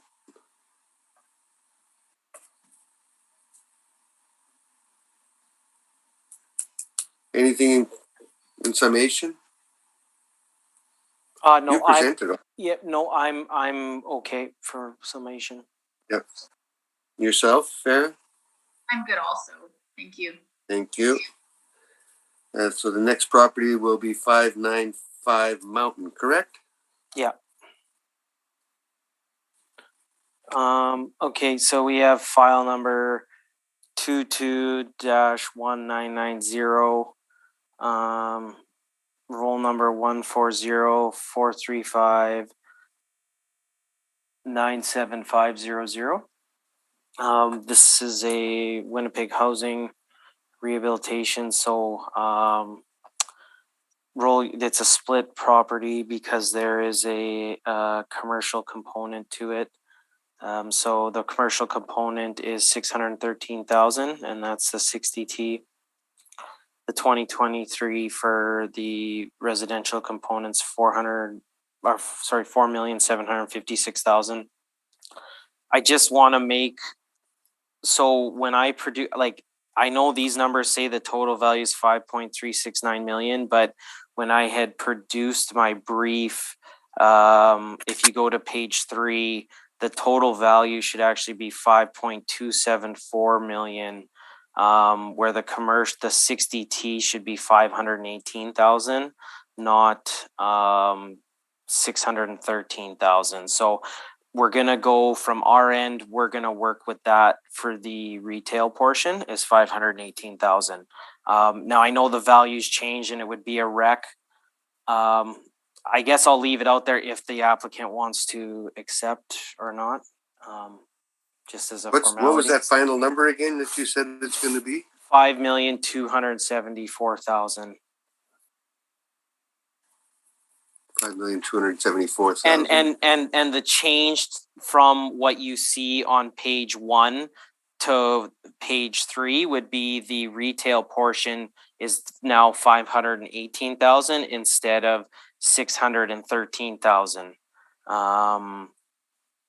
And whereas the 20T has stayed the same at 4.756 million. Okay. So I'll just, I guess, ask the applicant. That's what we'll do. Sarah, are you okay with that number? Or? I appreciate the offer. I would like to proceed on this property. I would like to proceed on this property. Thank you. Sounds good to me. Let's keep going, Justin. Yeah, for sure. Okay. So it's 11 stories, 2 buildings, actual year built 1986, 79 suites. There was a sale in May of 2018 for 5.190 million. I don't think we included it for our analysis because it could have been, a nonprofit, but I mean, they did obviously pay 5.190 million. So you could, I guess, take that for what you will. You could see the location is 595 Mountain Avenue. So if you scroll in, you can see where it's on the northwest corner of Mountain and McGregor. And then in the, I guess, the Inkster Faraday neighborhood, St. John's neighborhood. Income value summary, you could see our suite breakdown. It's primarily 1 bedroom. Where our income's coming from. So we have below average income on this property because it is Winnipeg housing is not Manitoba housing, but it's similar. So we have those things already placed on it to pull the income down to reflect the type of property that it is, that they're going to be getting subsidized income and their expenses generally run higher. So that's evident by the expense ratio as well. So, and our cap rate 6.5. So we're for a high rise building like this, and we're coming in at 6.5. I think we're more than reasonable for this, considering we've also applied the downgrade on the income quality.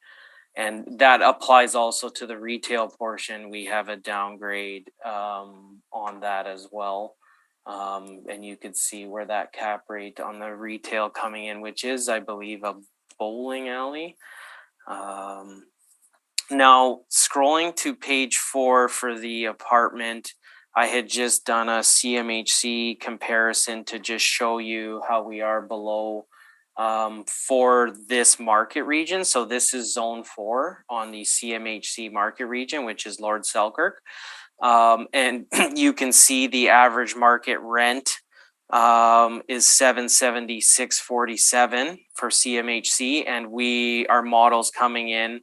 So sorry, that would give a average yearly rent potential of $736,093, and our models coming in at $686,475. So when we're comparing these type of properties that are subsidized income, we go to CMHC to compare to see where just to make sure our model's not kind of overshooting market, because like I said, we want to make sure we're below to reflect the type of property that it is. And so you could see we come in at 93% of market rent for this area of zone 4. Now, moving to the retail portion, I had just provided some comparable leases that I was able to find. So the subject rent we're having is $9.45 per square foot. Then you could see the comparisons of the other rents. It was hard to find rents for this property in this area. So I was able to find these few to just kind of show that the rent that we have on the retail isn't out of line with the market rents out there. Cap rates, I think we had already discussed cap rates at length. I mean, this is at 6.5, so we're way on the high end because of the risk factors associated with this property. And then if you just see here on page 9, they're getting a Manitoba Housing Renewal Subsidy of $355,299. So almost half their rent subsidized by Manitoba Housing.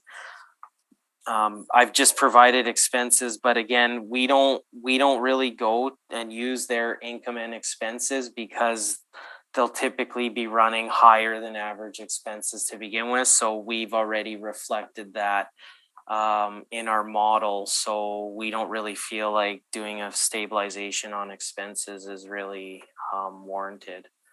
Other than that, that's everything I have for my presentation today. Any questions, Fair? A few questions, thank you. So if we turn to your rent comps on page 5 for the commercial section, Right. Is it fair to say that none of these rent comps are bowling alleys like the subject? Honestly, I didn't even look at any of them. I was in a time crunch making these briefs, so I don't know what they specifically are. Okay. Would it be fair to say that none of them are basement rents? I honestly don't know, so I couldn't answer that question. Okay. Would you agree that your comps all have street exposure, whereas the subject does not? Sorry, say that again. Like, what are That like? the comps have street exposure, like you could see them if you're driving, where the subject is hidden. So this bowling alley's in the basement. So you're saying that because you can't see it from the street? Yeah. Okay. No, I mean, yeah, you could say that they have street exposure. And I think that is reflected that we are coming in lower than these rents that are stated here. Okay. And then final question, for retail properties, would you agree that exposure or visibility would be an important part of attaining higher rents? I mean, I don't have experience doing retail properties specifically, but from a common sense, I mean, yeah, I mean, you would say you would want to have exposure, but like I said, we've already downgraded the quality on this to below average. So I think that we're reflective that it takes into those factors already. So that's why I don't feel there's a need to change it. Okay. And then on page 2 with the sale, Have you investigated the sale to see if it was between related parties or whether it was a market sale? Yeah, like that's why I had just said, like, they paid 5.190, so I don't know, there's obviously some type of, I don't know who the vendor and purchaser were, but if they did buy it off Manitoba Housing, I would say that Manitoba Housing has to sell at market, so, but I don't have that information on hand right now. That would just be based on your opinion. Would that be correct? No, Manitoba Housing can't make preferential deals, so they're government subsidized entity, I believe, so they're not going to be doing any type of benefits on a purchase, but I don't know who this was bought off of, so I can't say. Okay, thank you. That would conclude my questions. Tracy, any questions? I have no questions. Thank you. Kent, any questions? Yes, have you inspected this property? I have not. You said the condition is below average. I mean, I don't know what the condition is like currently, although, like, I'll just say from an overarching perspective, when properties that are owned like this, that are subsidized by grants, the department, we typically just automatically place a lower income quality on the property because it's not going to have, like, they're not running this to generate like a revenue potential like the other ones we had talked about. So in terms of the condition, it might be okay. It's just from an income side of things, we place it below average. Like, it wouldn't be reflective of like a private apartment that is trying to accrue rents for profit. So Is the bowling alley just in the basement? Is that yes, the that's basement correct. totally? Yeah. Okay, Yeah. is there a retail component on the main floor? No, that's the component of the property that's retail. Okay, so the basement is retail. There's nothing on the main floor that's retail. Like, in terms of, you're talking if like the bowling alley kiosk is on the main floor, I really don't know because I haven't inspected it, so I wouldn't be able to tell you the exact breakdown of where the retail component, if there is a component that lies on the main floor, if they do have signage. Like, I don't have that information on hand right now. Okay, thank you. I appreciate it. That's all my questions, Mr. Chair. This is Winnipeg Housing and Rehabilitation, right? Yeah. And they're And they're the ones that receiving grants from Manitoba Housing and Renewal. But they haven't started any rehabilitation on the building yet? I don't really know if they do rehabilitations or if that's just the name that they use as a entity. Like, I don't know if they actually go by this and then do rehab on it, or if that's just kind of one of their properties that they own. You know what I mean? I couldn't say that. But they still fall under the grants from the government. Correct. Yeah, they get the subsidies. So that's why we don't use their income or expenses. We just go in our model, we compare it to CMHC rents for income. And then because we've downgraded it in our model, the expenses are naturally going to fall up higher. So we feel comfortable where the expenses are at and where the cap's obviously 6.5. So we think we've encapsulated the risk here pretty well. What I was looking, but is there no sheet on their income? There's no income statements at all on? Yeah, so if you go to my page 9, I did provide their income. It shows their revenues and it does show an expense breakdown where they have explained all their expenses and it shows their subsidies that they're getting. What I'm looking for is the income from the lower level from the, So their commercial rent is 12,158. It Yeah. shows. and what did you have it on yours? We had $9.54, which equated to 53,487.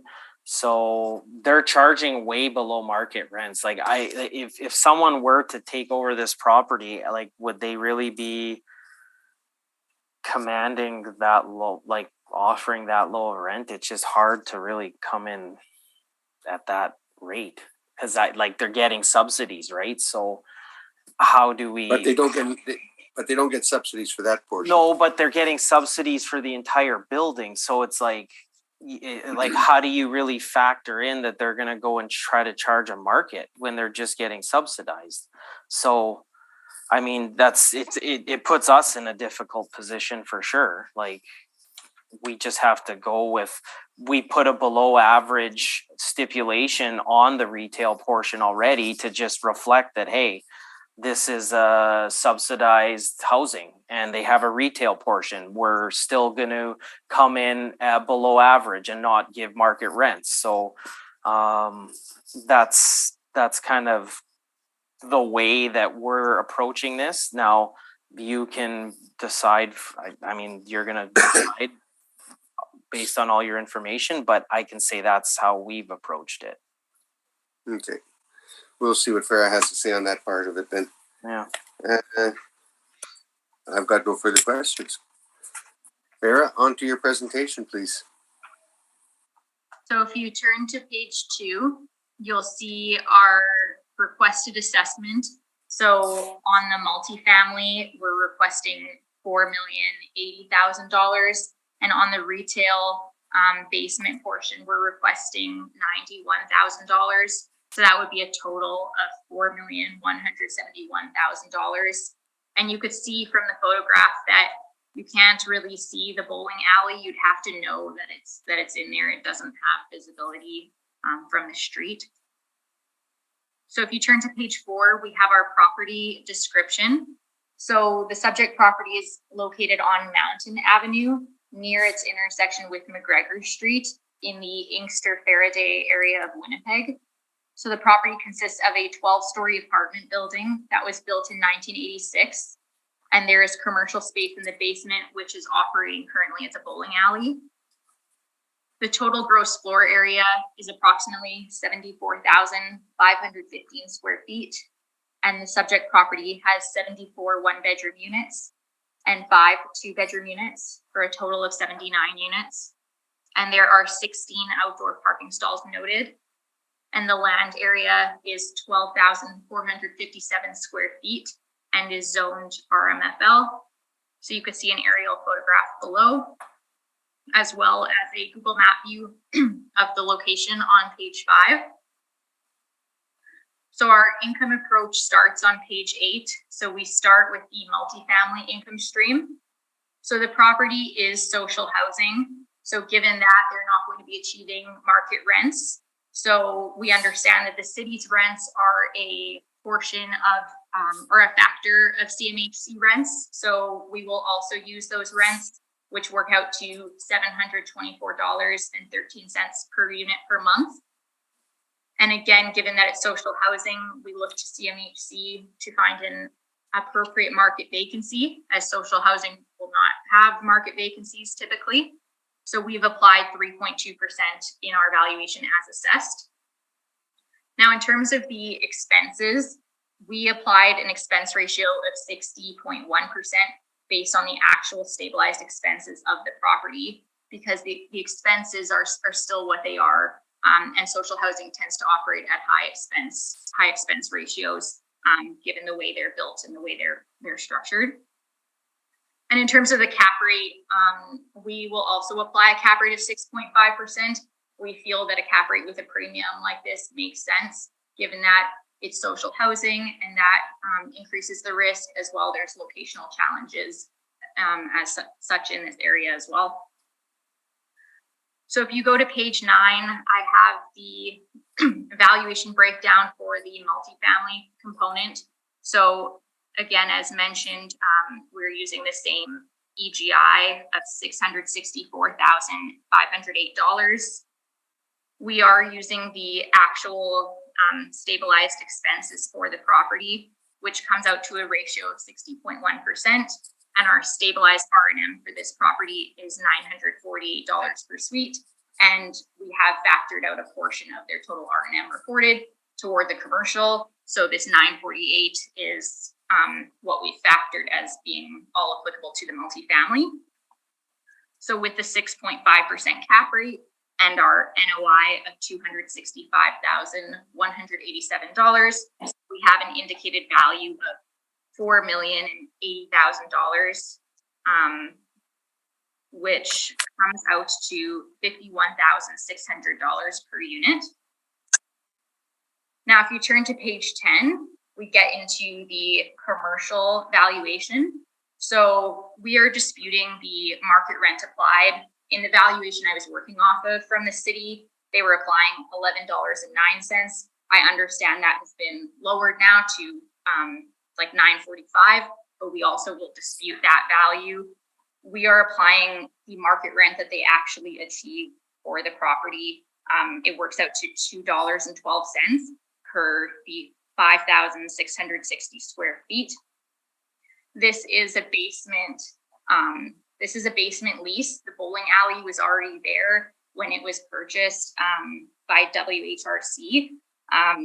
We don't feel that a market rent, as to what the assessor is showing, is appropriate, because if the bowling alley wasn't there, this space would be best used as storage for the apartment.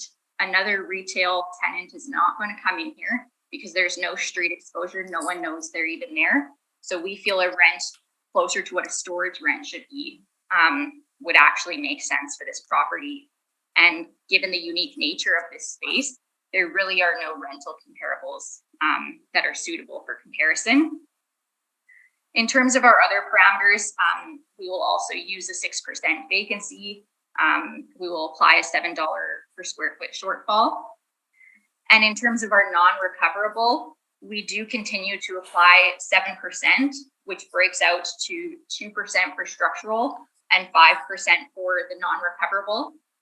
I've submitted our non-recoverable study, but just as a broad overview, the 5% non-recoverable was applied previously by the city until last cycle.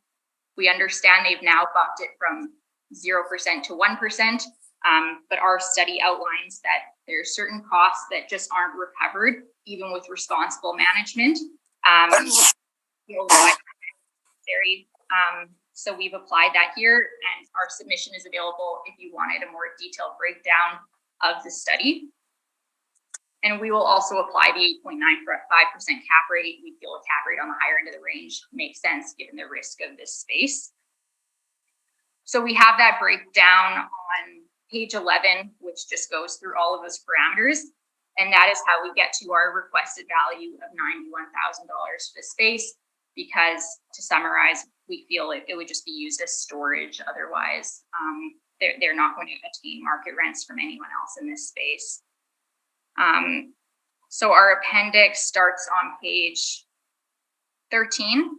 So we've included the city valuation, the financial statements, and then on page 23, I've put in an article from the Free Press just discussing the commercial space in this property. It speaks to the idea that bowling businesses are going under. They're really not lucrative. And it discusses on page 24 what was actually paid for this business. So they paid in 2007 $40,000 for this business. And then, yeah, the remaining article is just there for you to view and read, just speaking to some of the issues with the property. And then I have my R&M breakdown on page 31, and I show the allocation of what I've allocated to the multifamily and what we've allocated as potentially going to the commercial, so that we're not overstating the multifamily R&M. And then the final page is just the valuation repeated. In our value, we're not putting any weight on the sale. It was a sale between related parties, and therefore it can't be relied upon So that would conclude my presentation on this property. Thank you. Thank you. Justin, questions? Just like, so in regards to the expense ratio, like if you're gonna do a stabilized expense ratio, shouldn't, like the way you've done, shouldn't you use the full CMHC market potential then, instead of mixing our income and then just applying your expenses? Well, we are using market rents. The rents that you're using are a factor of CMHC. Social housing earns, like, using below market rents and a high cap rate is suitable for social housing. So I feel comfortable with the method that I presented here. It's just because, like, Altus generally in the past has always just agreed to our income for these social housings, and so I just find it, that's why I was just wondering about why you're using 60% as opposed to ours, but I'll digress. The retail portion, I guess, like, my only thing is can they charge $2 a month, or sorry, $2.12 per square foot, because they are receiving excess subsidies for their overall bottom line? Like, is that why they can charge such a way below, like, $2.12? Like, nobody, I don't think, would wanna, like, if they were a for-profit, they wouldn't be going at that low of a rate. Well, that's what they can get for the property. Our position is that it would probably be better used as storage for the apartment, but the reality is then they'd have to go in, take out all the bowling equipment. There would be extra cost there. So this is what they're able to attain. If they could attain something higher, they probably would do that. But this is kind of the ceiling for this property. Yeah, I have a tough time with it, really. And I mean, maybe the value is somewhere in between, but I mean, to really be at $2.12, I mean, okay. I guess Other than that, that's all my questions for today. Thank you. Thank you. Any questions, Tracy? I'm sad about bowling alleys closing down, but I have no questions on this one. Thank you. Kent, any questions? Feel the same way, trust me. Have you inspected this location? I wasn't able to inspect the interior. I did try to make arrangements to go view the suites, but just with the timing, it didn't work out with the holidays. Is it just a bowling alley that's in the basement? There is no other retail component of service? No, it's just a basement bowling alley. Okay. What would you say, in your opinion, the average condition of this location, first of the bowling alley and second of the suites? Given that it's social housing, they're going to be built to a more utility grade. Generally, R&M is lower, so generally condition is like below average, but it is also newer, so that's considered. So I would say the condition is probably average to below average given the age. In terms of the location, I would say it does have challenges. In terms of traffic, I don't think it would be like a detriment, but I would say the location just has some other issues at play. Do we know what the condition is of the actual bowling alley itself? Sorry, was the condition of the bowling alley? Yeah, do we know what that condition is? I think we could probably see some photos from this article. Yeah, if you go to page 25, you could see a photo from the Free Press article that shows the nature of the bowling alley, but I hadn't been inside it. So yeah, page 25 and 26 would probably give a good indication of the condition.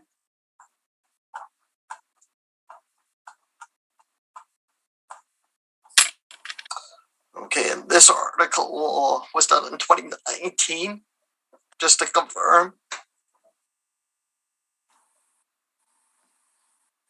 Sorry, can you repeat that? Yeah, this article, this was done in 2019. I'm just Yeah. confirming. Okay. Thank you. That's all my questions, Mr. Chair. And I've got no further questions. Anything in summation from either party? No, I think we're okay. You're good? So, Okay. We have heard all the items scheduled for, and this hearing is now adjourned. Okay, thank you. Have a good day.